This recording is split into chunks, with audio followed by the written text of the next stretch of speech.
Hey everybody, Doomwake here, and welcome back to another episode of Watching the Meta, the weekly series where we take a look at the Magic Online metagame, sometimes paper results, if those are available to us, and we see what the heck everybody is playing. Take a look and see if there's any shifts and changes in terms of the metagame, and a little bit of spice towards the end. Well, this week we're actually going to be doing, as far as the deck list overview, we're going to be taking a look at some spice, but also some competitive stuff, because I don't know if you guys know this, but this is the first week with Tarkir Dragonstorm on Magic Online. And boy, do we have a lot of ground to cover. So we are just going to dive right into it, because I got a lot more deck lists than usual, and I want to make sure we can get to all of them. So let's start off the series as we always do with the modern format. So here is what modern looks like with Tarkir Dragonstorm. And you'll notice it's not that much different than it was last week, which is not necessarily a bad thing, right? Boros at around 19.5%. It's not too crazy. I mean, maybe it's a little bit higher than what we expected, but Boros Energy does still seem like the deck to beat, which is sort of what we thought was going to happen with the Breach ban. The one thing I will mention specifically with regards to Boros is now that Breach has sort of, and I don't know if a lot of people have talked about this, now that Breach has gone from the metagame, there's a lot of room for other combo decks that were maybe a turn slower than Breach to come back in, and those decks historically do have a good Boros matchup, so keep that in mind. Dimir Murktide, 7.8%, Gruul Eldrazi, 3.9%, but we're actually not even looking at the real third place, which if you'll look to the top left-hand side of your screen, I think the camera goes the other way, it's one of these ways, Izzet Prowess, 6.6%, nowhere to be seen last week. We'll get to that in a second. There might be a Tarkir Dragonstorm card that is propping that one up. But other than that, Amulet Titan, 5.5, slight downtick. Belcher, again, as I mentioned, combo decks that are a turn slower than Breach, good against Boros. Those come back into the metagame, so Belcher, Amulet, all that kind of stuff. Gruul Eldrazi at 3.9%. I'm a little surprised to see that. You'll notice there is, towards the top left-hand side, Mono Green Eldrazi at 2.7. So if you combine those, you get to roughly 6.7, 6.6%. So around that number compared to Gruul Eldrazi the previous week was 7.8. We're going to look at a mono green list that was a little bit more popular, at least in terms of whether or not they're playing new cards. So that's what the modern metagame looks like. Nothing too crazy. The one thing I will mention, significant uptick in affinity, 6.3%. I don't even think it's on my graph from last week. So a lot more people are interested in finding out what the best Mox Opal deck is post-Breach. But again, we got a ton of deck lists to take a look at, so let us get started. We mentioned Izzet Prowess being, the third or fourth most played deck in the format as far as this weekend of challenges, and this is why. Now, I will say, this is not a regular challenge. This is the Showcase Qualifier. First place in this event gets, I think, $1,000 minimum, unless they change the PT minimum prize, a Mox invite, which when I played the Mox, the last place was 5,000, so I think it's 5,000 minimum plus that, and then all of these, you get a Pro Tour invite, a Mox invite, all this stuff. And the tournament was won by Cori-steel Cutter and Izzet Prowess, and this deck has been everywhere on Magic Online, especially in Modern. We'll get to other formats later on, but yeah, Cori-steel Cutter, maybe the best card in Tarkir Dragonstorm. It also happens to work very well with stuff like Mishra's Bauble and Manamorphose. Very easy to cast 2 spells on a Prowess deck. And what's nice about Cutter is it gives you more threats, right? The big issue with Prowess before was if they have a couple of kill spells for your first Swift Spear and other creatures, you kind of run out of steam and you're kind of fumbling and spinning your wheels a lot. Cutter really sort of just gets rid of that problem entirely. Because if you have a Cutter in play, if you're casting 2 cantrips, you then get another threat, and threat after threat. You can just keep presenting threats over and over again. So Cutter, fantastic in this deck. Unfortunately, if you didn't buy them already, you probably missed the window. And speaking of, if you didn't buy them already, you missed the window, how about another 2-mana card from Tarkir Dragonstorm? This is Energy. Now, I will say, a very big portion of the energy decks are not playing Voice of Victory. I think those people are incorrect. I would play 4 copies of this card if I was playing Boros tomorrow, and I don't even think it's close. It just has so many synergies where with Guide of Souls, it gives you 2 more tokens to do 2 more energy. With Ocelot Pride, if you stack the triggers such that the Pride resolves before the tokens go away, if you have City's Blessing, you get to duplicate the Voice of Victory tokens, and the Voice is 3 permanents by itself, so you're probably going to have City's Blessing. Also works very well with Goblin Bombardment because you can sack the tokens to this before they die. There's just so many ways to utilize the tokens, on top of the fact that your opponents can't cast spells during your turn is an extremely powerful line of text. Good against counter spells, good against Solitude Ephemerate, good against opposing removal spells, and it makes them play in a way they don't want to. I can't say enough about this card. If you're playing Boros, you should play 4. Hands down, very, very, very good card. As I mentioned previously, Mono Green Eldrazi seems to be the not necessarily more popular option because there was still more Gruul than Mono Green in that pie chart. But for some reason, a lot of the Gruul lists were not playing Ugin. At least I think about half of them. Maybe they were playing 1 copy, and then some of them were playing 3 or 4. But basically, all of the Mono Green lists that I saw all had 4 Ugins. I believe the originator of this deck list was McWinsauce, who I think won the first challenge with Tarkir Dragonstorm with this exact list.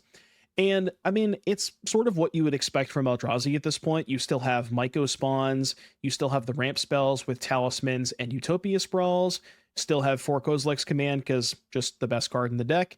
And then what's interesting to me is I kind of figured that with the removal of Breach in the metagame, you would not want to play the cards anymore.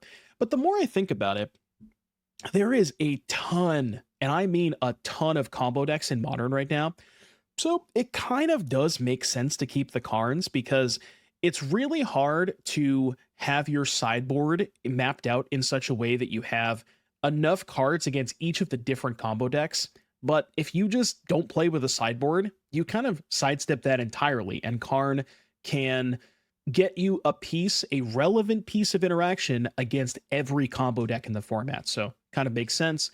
And the thing that scares me about Mono Green is not playing Kozilek's Return. I feel like probably has to make your Boros matchup pretty bad.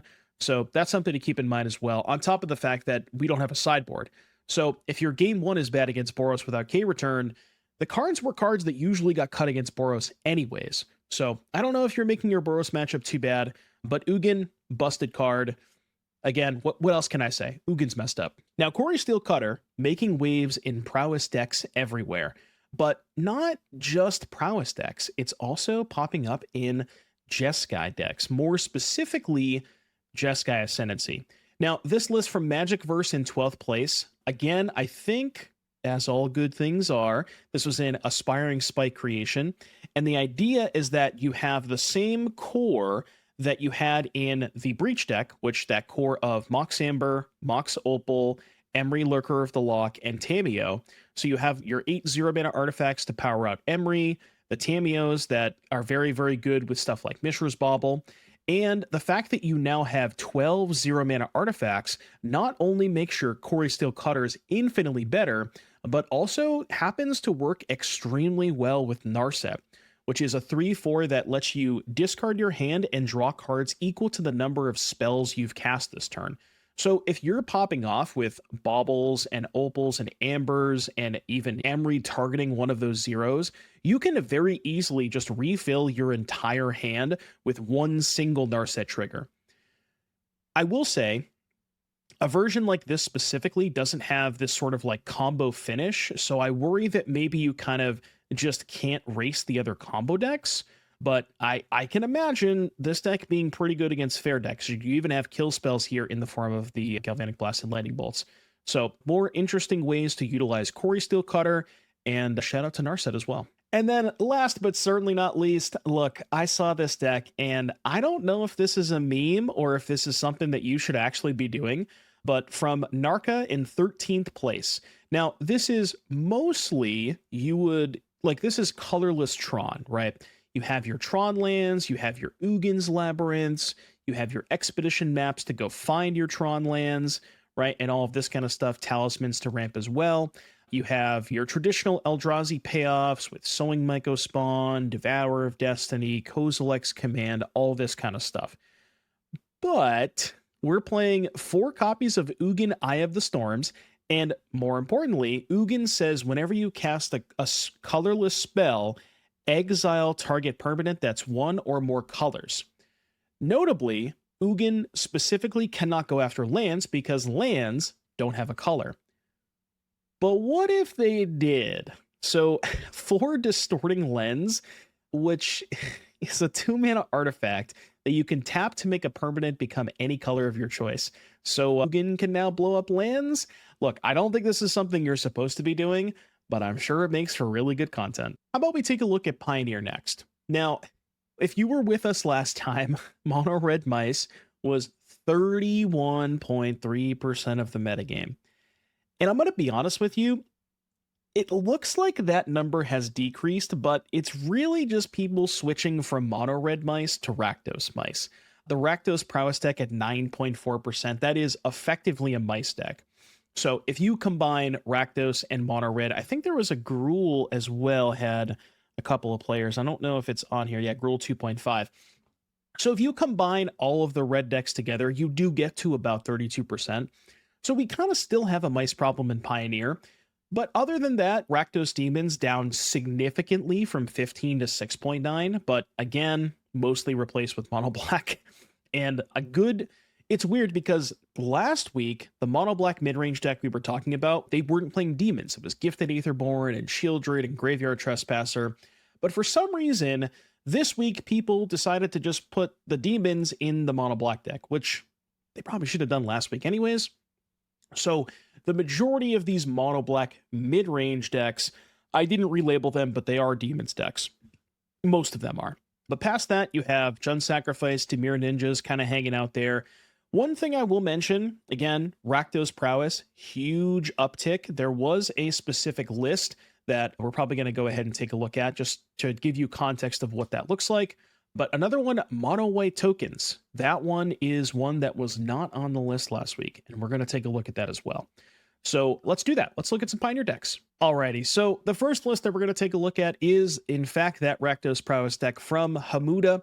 This one only has a couple of Cori-steel cutters. It really is just the same Rakdos Prowess deck: Sellsword, the Mice package, Slickshot Show Off, Kumano Faces Kakazan, Burst Lightning, Monstrous Rage, all that kind of stuff. Just wanted to highlight that they are playing a couple of copies of Cori-steel Cutter. And I think the lists that I wanted to showcase this because this is the one that won, but I think the lists after this challenge went up to 3 and 4 copies of Cutter, which I think makes a lot of sense. Okay, now we get into the good stuff. So here is another challenge winning deck list from AZA to Yellow in first place. This is the Mono White Tokens deck. Now, I believe this first popped up because I think there was a Mick Winsauce top 8, not a challenge win, and I wanted to showcase the list that won. I believe Sauce was playing more Elspeths. He might have been playing 4. But the idea here is you are utilizing all of the white token makers available to us in Pioneer. Carrot Cake, Caretaker's Talent, the Birth of Melitus, the Restoration of Aganjo, and Wedding Announcement. Tons of 2 and 3 mana permanents that make a lot of tokens. You pair those with United Battlefront, which is the new collected company. Look at the top 7, get 2 non-creatures that are 3 or less, and all of that works extremely well with Elspeth Stormslayer, because these cards make a whole bunch of tokens. You have Battlefront to find 2 of them, and then your Elspeth just makes an obscene amount of tokens. You also get to play the Wandering Emperor, another pretty big upgrade from standard versions of Battlefront tokens. And we're even doing this kind of weird devotion thing with Nykthos because all of our cards are permanents. Enduring Innocence to draw cards alongside Caretakers. And then a bunch of good removal, right? You're a mono white deck, so you can play Ossification. And you also have Portable Hole and Get Lost as well. So if you're into the token sort of thing, this is probably a good place to start. And shout out to new cards, Battlefront and Elspeth. Speaking of new cards, how about some dragons? Because Tarkir is, for all intents and purposes, a dragon set, and we haven't seen any. Where'd the dragons go? So we found them, or at least Claudio found them. This is just a slightly different take on Dimir control. So you have Meringue River region and Scavenger region. These are the new Omen cards. So they can be expensive dragons, or they can be a sweeper or a draw spell, respectively. You're pairing those with the Behold cards. So Caustic Exhale, which is 1 mana -3/-3. Dispelling Exhale, which is 2 mana, counter a spell unless they pay 4. So those are the Behold cards. You combine those with the previous versions of Behold, which was Foul Tongue and Silumgar Scorn, Counterspell and Edict, respectively, and that kind of gives you a base for a control deck. And then from there, it's just a bunch of counter spells, kill spells, couple of Wraths, and some Shark Typhoons at the top of the curve. So a slightly different take on Dimir control. What I like about this is you get some flexibility with your dragons, where both of these spells are totally reasonable to cast, but they're also totally reasonable as 4 and 6 mana dragons. So cool deck. Look, I'm going to tell you right now, if you top 32 a challenge with PNLR Console of Revival in any format, you're going to be on this segment. This is one of my favorite cards of all time, and it's time. Speaking of time, this is Pia in Pioneer, and people have tried a lot of Pia strategies in the past in Pioneer, because you do have access to both Reckless Impulse and Ren's Resolve, so you kind of have a little bit more redundancy on the exile effects. New cards here, we have 4 Cori-steel Cutters, because we do have a lot of non-creature spells, and a lot of them are cheap, right? Chain of the Rocks, Torch the Tower, we're double spelling with Impulse and Ren's Resolve very frequently. And what's also really cool about Cori-steel Cutter is the way that it works with Elspeth Stormslayer. Elspeth Stormslayer, doubling tokens, also pretty good with Pia. So there's kind of this whole like token theme, and you're getting tokens off Pia, you're getting tokens off Cori, you're doubling them with Elspeth, you're getting prowess triggers off Slickshot. And part of me wonders, maybe there's a way we can do this in Standard as well. This card is everywhere. And when we were talking about the Modern Prowess deck and I told you this card was everywhere, I literally meant everywhere. Cori-steel Cutter, here it is again. Is it Prowess? So we looked at a version of Is it Prowess in Modern. Let's port that over to Pioneer. Funny enough, this deck has a card that is banned in Modern and is probably the best card in the deck, if I'm being honest, which is Treasure Cruise. Realistically, this is like just a different version of Phoenix, where you're playing a whole bunch of cantrips and cruise and kill spells, but instead of utilizing Arclight Phoenix as your win condition, you're playing with Swift Spear, Slickshot Show Off, and Soulscar Mage. I don't know if that's necessarily better than Phoenix, and maybe Phoenix should just be playing Cori-steel Cutter. I will say I did not see Cutter in any Phoenix decks, but something to keep in mind maybe. And for those keeping track at home, we have one format left to go, and that is Standard. Quite possibly, potentially, the format that was maybe shaken up the most by Turkey or Dragonstorm, since it is the lowest card pool. And I think based on the graph that I'm looking at, I think that tracks, where Esper Pixie down a decent amount from 21 to 15, Mono Red down very significantly from 21 to 10, almost cut it in half basically. Dimir mid-range, roughly about the same. And then from there, you have a lot of new stuff, right? Is it Prowess? That was non-existent last week, and it's 13.1% of the metagame. That is the second most played deck. To go from non-existent to second most played deck, we're going to look at some deck lists, don't worry. You can probably guess one of the cards that are in them. Let me know in the comments section below. Pause the video right now. You probably can't guess it. Anyways, Orzhov Pixie, some Leyline decks over there, but I will say that this graph in particular, to me, maybe if we just move the Prowess over to the right, it would look a little better, because we try to go by order of which they were on the wheel last week. It's a little confusing, I know, but I think this looks good. I think that based on these early results, the format appears to be, and maybe this is just week 1 stuff, everybody's trying a bunch of new stuff, but speaking of trying new stuff, let's see what new stuff they're trying. Whoa, Cori-steel Cutter! I've never seen this card before. Anyways, it's Prowess. I did want to showcase this because there's just so much Prowess online right now, or specifically Arena. There's a lot of it on Arena. And I wanted to give you guys an idea of what this deck looks like. So the 1-drops being Monastery Swift Spear and Storm Chaser's Talent, 2-drops being Slickshot Show Off and Cori-steel Cutter. And then from there, it's just prowess cards, right? You have cantrips with opt-in sleight of hand, 4 stock up, 4 burst lightning, 4 monstrous rage. Super clean list.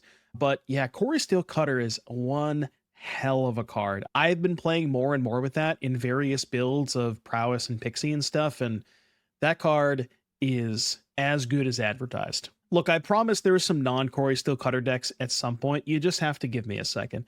Cote 89 in 12th place. This is a slight variant on the bounce decks, right? So you have a lot of the same. This one, instead of playing Pixie and Sun Pearl Kieran, this one is playing Fear of Isolation and This Town Ain't Big Enough as its bounce spells. So remember, you have Hopeless Nightmare and Nowhere to Run as premium bounce targets. What's really interesting about pairing Cori-steel Cutter with the bounce cards is that Fear of Isolation by itself, it's one spell in your hand, but if you're pairing that with something like Hopeless Nightmare, you can replay a 1 mana card off of that. So it's effectively for 3 mana with Fear of Isolation and 1 spell, because you don't need the Hopeless Nightmare in your hand, that gives you a Cori-steel Cutter trigger. So the bounce stuff with Cutter, very powerful. Fear of Isolation, Flood Pits, Drowner, Storm Chaser's Talent. You even have 4 opts in here just as additional cantrips to juice up the Cori-steel Cutters. Couple of Kaitos, couple of Sleight of Hands, couple of stock ups. So really cool looking Grixis bounce list, and makes you wonder, what else can we do with Cutter? Okay, last one, I promise. Again, very similar style to the previous one, where you have Cutter paired with the bounce stuff. The difference here is instead of playing Grixis, we're playing Mardu. So you've essentially swapped out from the previous list, you've swapped out Fear of Isolation and This Town Ain't Big Enough for Nurturing Pixie and Sun Pearl Kieran.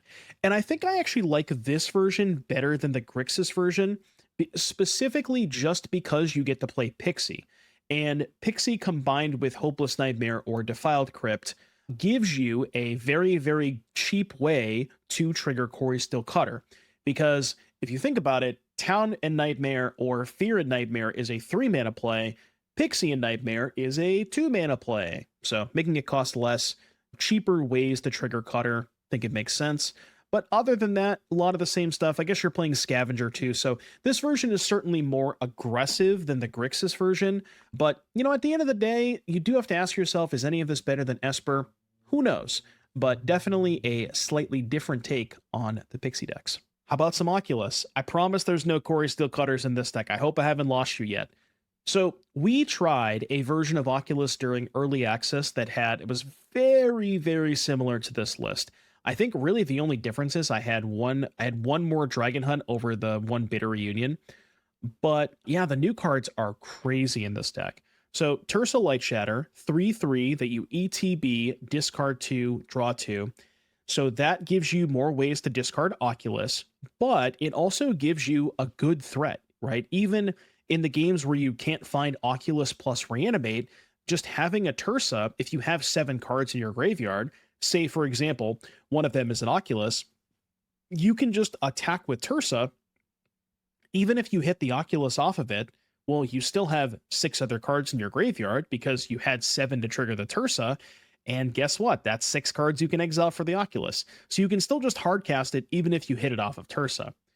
You have Glacial Dragon Hunt, which is a very innocuous card, but one that I think you should be playing a lot of copies in this deck. Because before, you had plenty of ways to discard, right? Fear of Missing Out, Bitter Reunion, all these kinds of stuff, Steam Core Scholar, what you name it. There's enough ways to discard. What's unique about this is it is a way to discard cards that also meaningfully impacts the battlefield. And we didn't really have that before. So that one I think is quite good. And then Winter Night Stories as well. Just more harmonized cards, more stuff that you can mill off of the Manifest from Oculus, and draw 3 cards. Pretty good with the Prophecytic Memory, if I do say so myself. All right, 2 more left to go. First one here from Super Cow 12653 in 27th place. This is a control deck, right? So this is very similar-ish to the Pioneer version that we looked at that was Blue-Black Dragons, where you're playing a Scavenger Regent and Meringue River Regent as your kind of dragons. You have a couple of Disruptive Stormbroods too. The Omen is the powerful part here, the 2 mana destroy creature with power 3 or less. You're pairing those with the exhales, so 4 caustic exhale, 4 dispelling exhale.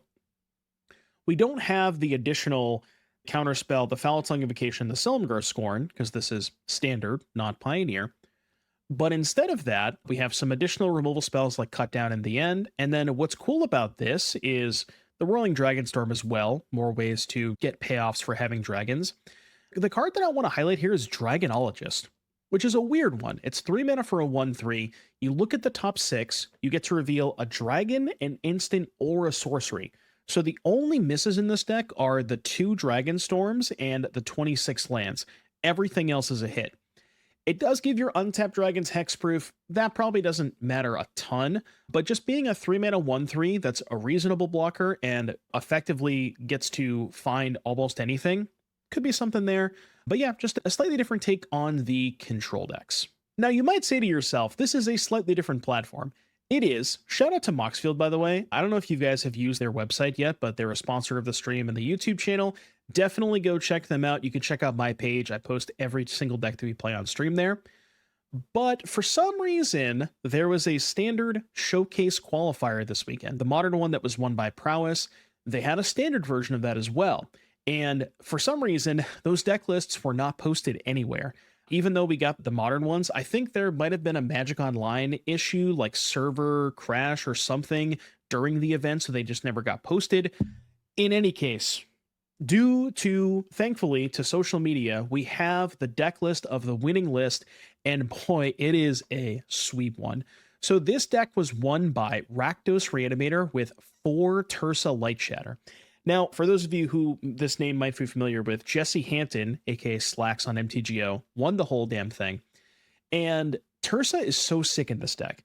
It curves perfectly into Zombify, where you just go Tursa on turn 3, discard your Boom Boom, turn 4 Zombify. Easy. It also gives you a ton of extra utility, right? Where it's very easy to get 7 cards in the graveyard for a deck like this with Tursa, Baelmerk, Fear of Missing Out, Bitter Triumph, all that stuff. That's trivial. It pairs extremely well with Duress and Torch the Tower. If you ever are lucky enough to hit one of those off of Tursa, feels like you've won the lottery. Granted, you're gonna miss some of the time, like you're gonna hit one of your big creatures, but you know, if you have a graveyard with 7 cards and you have 1 creature and 6 other cards, chances are you got some good odds there. But just a really good mix of like removal spells against red. So 4 Torch, 2 Abrade, 2 Bitter. I love the main deck of Braids because there's so much Cori-steel Cutter right now. You have the 6 reanimation spells, 2 Faithful, 4 Zombify. The 2 Faithful is perfect because you can get them back with Overlord and just keep going over and over again.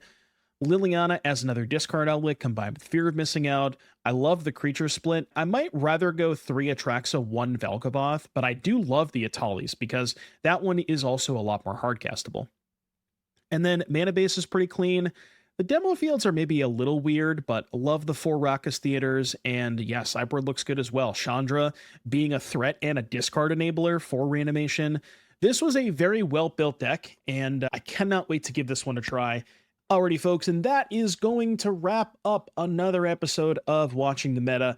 This one was a ton of fun. There is a lot of sweet stuff from Tarkir to take a look at, and I cannot wait to see how the metagame looks next week.